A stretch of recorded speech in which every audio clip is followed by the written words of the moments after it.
Chapter 26. I don't have a lot of experience with kisses. There was Locke, and before him, no one. But kissing Locke never felt the way that kissing Cardan does. Like taking a dare to run over knives. Like an adrenaline strike of lighting.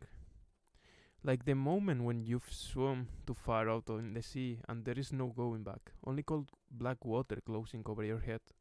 Cardan's cruel mouth is surprisingly soft, and for a long moment after our lips touch, he's still as a statue. His eyes close, lashes brushing my cheek.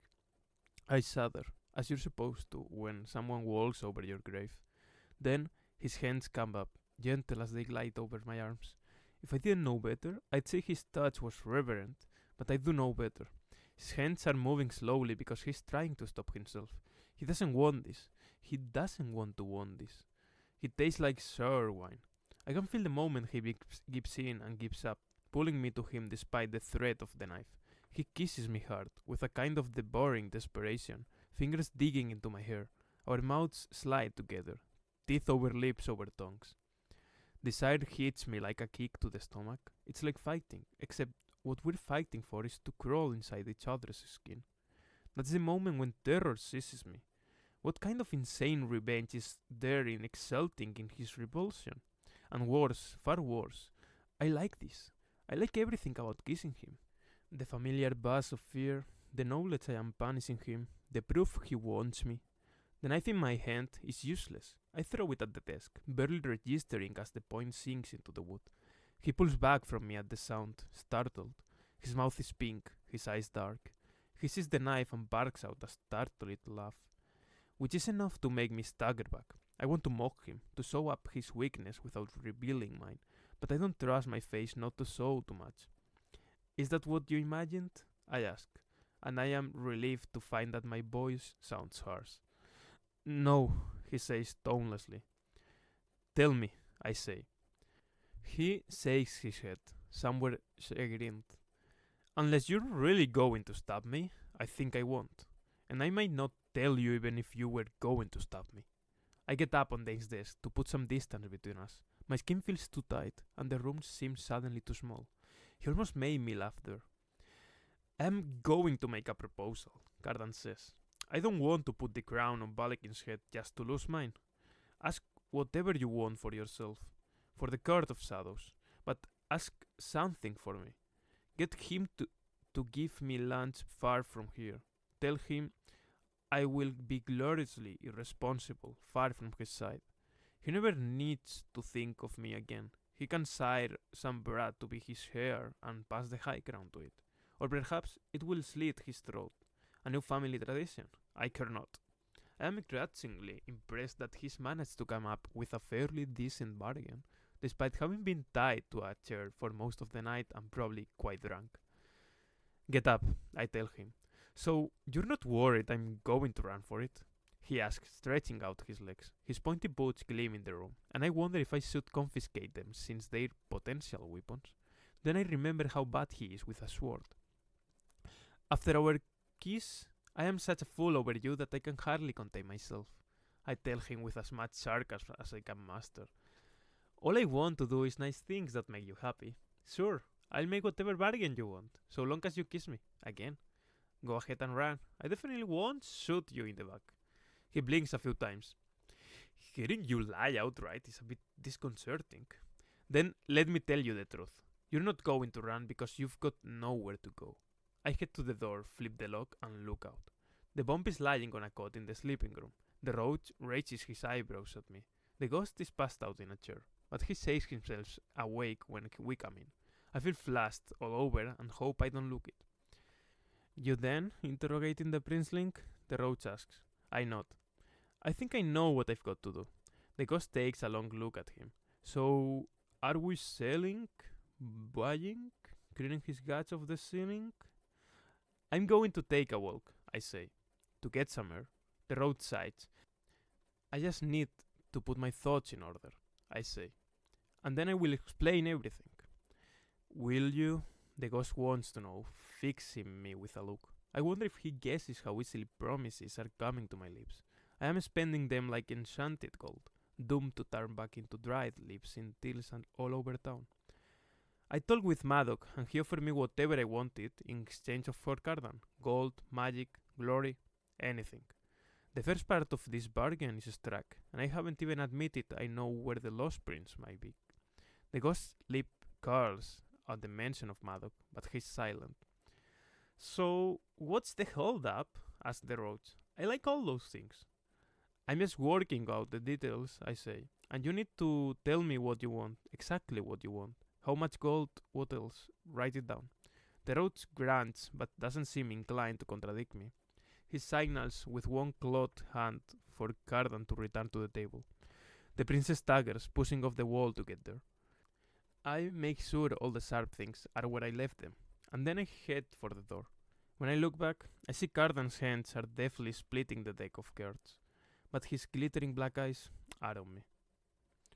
I walk to the lake of Musk and sit in one of the black rocks over the water. The setting sun has lit the sky on fire, set the tops of the trees ablaze. For a long time, I just sit there, watching the waves lap at the shoreline. I take deep breaths, waiting for my mind to settle, for my head to clear. Overhead, I hear the thrilling of birds calling to one another as they roost for the night, and see glowing lights kindling hollow knot holes as sprites come awake. Balikin cannot become the High King, not if there's anything I can do about it. He loves cruelty and hates mortals. He would be a terrible ruler. For now, there are rules dictating our interactions with the human world. Those rules could change. What if bargains were no longer needed to steal mortals away? What if anyone could be taken, at any time? It used to be like that. It still is in some places. The High King could make both worlds far worse than they are. Could favor than silly courts, could sow discord and terror for 1,000 years. So, instead, what if I turn Cardan over to Madoc? He would put Oak on the throne and then rule as a tyrannical and brutal regent. He would make war on the courts that resisted swearing to the throne. He would raise Oak in enough bloodshed that he would turn into someone like Madoc, or perhaps someone more secretly cruel like Dane. But he would be better than Balekin, and he would make a fair bargain with me and with the Court of Shadows, if only for my sake. And I? What would I do? I could go with Bibi, I suppose, or I could bargain to be a knight. I could stay and help protect Oath, help insulate him from Madoc's influence. Of course, I would have little power to do that. What would happen if I cut Madoc out of the picture? That would mean no gold for the Court of Shadows, nor bargains with anyone. It would mean getting the crown somehow and putting it on Oak's head. And then what? Madoc would still become regent. I couldn't stop him. Oak would still listen to him. Oak would still become his puppet, still be in danger. Unless somehow Oak could be crowned and spirited away from Fiery, be the High King in exile. Once Oak was grown and ready, he could return, aided by the power of the Greenbrier crown. Madoc might still be able to assert some authority over Fiery until Oak got back, but he wouldn't be able to make Oak as bloodthirsty as inclined toward war. He wouldn't have the absolute authority that he'd have as a regent with the High King beside him. And since Oak would have been reared in the human world, when he came back to Fiery, hopefully, he'd be at least somewhat sympathetic to the place where he was raised and the people that he met there. 10 years. If we could keep Oak out of Fiery for 10 years, he could grow into the person he's going to be. Of course, by then, he might have to fight to get his throne back. Someone, probably Madoc, possibly Balekin, maybe even one of the other minor kings or queens, could squat there like a spider, consolidating power. I squint at the black water. If only there were a way to keep the throne unoccupied for long enough that Oak becomes his own person, without Madoc making war, without any regent at all. I stand up, having made my decision. For good or ill, I know what I am going to do. I have my plan. Madoc would not approve of this strategy. It's not the kind he likes, where there are multiple ways to win. It's the kind where there's only one way, and it's kind of a long shot. As I stand, I catch my own reflection in the water. I look again and realize that it can be me. The Lake of Musk never shows you your own face. I creep closer. The full moon is bright in the sky, bright enough to show me my mother looking back at me. She's younger than I remember her, and she's laughing, calling over someone I cannot see. Through time, she points at me. When she speaks, I can read her lips. Look, a human girl. She appears delighted. Then Maddox's reflection joins her, his hand going around her waist. He looks no younger then, but there is an openness in his face that I have never seen. He waves to me. I am a stranger to them. Run! I want to shout, but of course, that's the one thing I don't need to tell her to do. The bomb looks up when I enter. She's sitting at the wooden table, measuring out a greyish powder. Beside her are several spun glass globes, corked shut. Her magnificent white hair is tied up with what looks like a piece of dirty string. A smear of grime streaks over her nose. The rest of them are in the back, she says, with the princeling getting some sleep. I sit down at the table with a sigh. I'd been tensed, but to explain myself, and now all that energy has nowhere to go. Is there anything around to eat? She gives me a quick grin as she fills another globe and sets it gingerly in a basket by her feet. The ghost picked up some black bread and butter. We ate the sausages, and the wine's gone, but there might still be some cheese. I rummage through the cupboard, take out the food, and then eat it mechanically. I pour myself a cup of bracing and bitter fennel tea. It makes me feel a little steadier. I watch her make explosives for a while. As she works, she whistles a little, off key. It's odd to hear most of the folk are musically gifted, but I like her tune better for being imperfect. It seems happier, easier, less haunting. Where will you go when all this is done? I ask her. She glances over at me, puzzled. What makes you think I'm going anywhere? I've thrown at my nearly empty cup of tea. Because Dane's gone. I mean, isn't that what the ghost on the roads are going to do? Aren't you going with them? The bomb shrugs her narrow shoulders and points a Berto at the basket of globes. See all this? I nod. They don't travel well, she says. I'm going to stay here with you. You've got a plan, right? I am too flummoxed to know what to say. I open my mouth and begin to stammer. She laughs. Cardan said that you did. That if you were just making a trade, you would have done it already. And if you were going to betray us, you'd have done that by now too. But, I say, and then lose my train of thought. Something about how he wasn't supposed to be paying that much attention. What do the others think? She goes back to filling globes. They didn't say, but none of us likes Balekin. If you got a plan, well, good for you. But if you want us on your side, maybe you could be a little less cagey about it. I take a deep breath and decide that if I am really going to do this, I could use some help. What do you think about stealing a crown right in front of the kings and queens of Fiery? Her grin curls up at the corners. Just tell me what I get to blow up.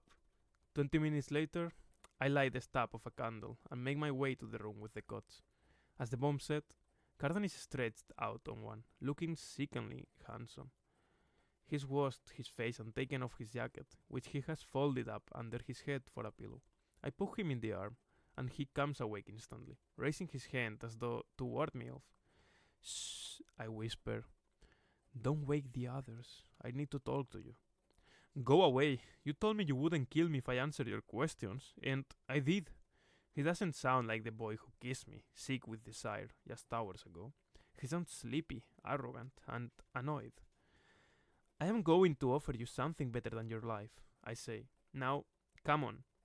He stands, soldering on his jacket, and then follows me into Dane's office. Once we're there, he leans against the door jump. His eyes are heavy-lidded, his hair messy from the bed.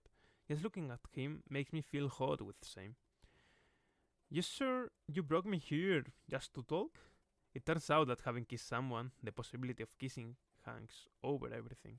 No matter how terrible an idea it was the first time, the memory of his mouth on mine simmers in the air between us. I brought you here to make a deal with you. His eyebrow goes up. Intriguing. What if you didn't have to go hide somewhere in the countryside? What if there were an alternative to Balekins being on the throne? That's clearly not what he was expecting me to say. For a moment, his insouciant swagger fails him. There is, he says slowly, me. Except I would be a terrible king, and I would hate it.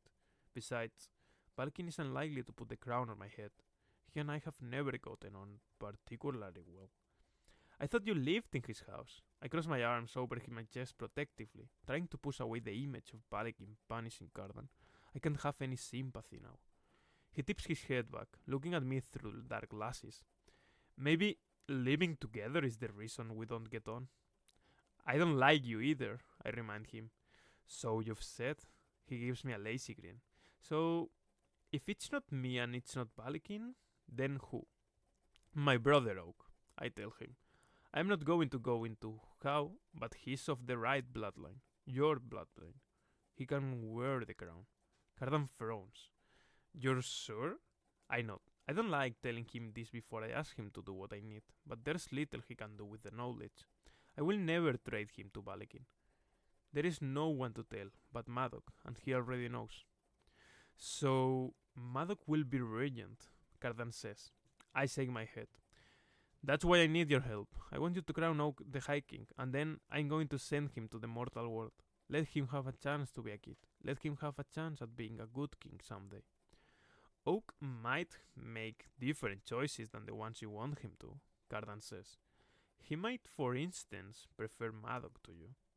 I have been a stolen child, I tell him. I grew up in a foreign land for a far lonelier and worse reason than this. Vivi will care for him, and if you agree to my plan, I'll get you everything you ask for and more. But I need something from you. An oath. I want you to swear yourself into my service. He barks out the same surprised laugh he made when I threw my knife at the desk. You want me to put myself in your power? Voluntarily. You don't think I'm serious, but I am. I couldn't be more serious. Inside my crossed arms, I pinch my own skin to prevent any twitches, any tells. I need to seem completely composed, completely confident. My heart is speeding. I feel the way I did when I was a child, playing chess with Maddock. I would see the winning moves ahead of me, forget to be cautious, and then be brought up short by a move of his I hadn't predicted. I remind myself to breathe, to concentrate. Our interests align, he says. What do you need my oath for? I take a deep breath. I need to be sure you won't betray me. You're too dangerous with the crown in your hands. What if you put it on your brother's head after all? What if you want it for yourself? He seems to think that over. I'll tell you exactly what I want. The stage where I live. I want them given to me with everything and everyone in them. Hollow hole. I want it. I nod. Done. I want every last bottle in the royal cellars, no matter how old or rare. They will be yours, I say. I want the roach to teach me how to steal, he says. Surprised, I don't answer for a moment. Is he joking? He doesn't seem to be. Why? I ask finally. It could come in useful, he says. Besides, I like him. Fine, I say incredulously.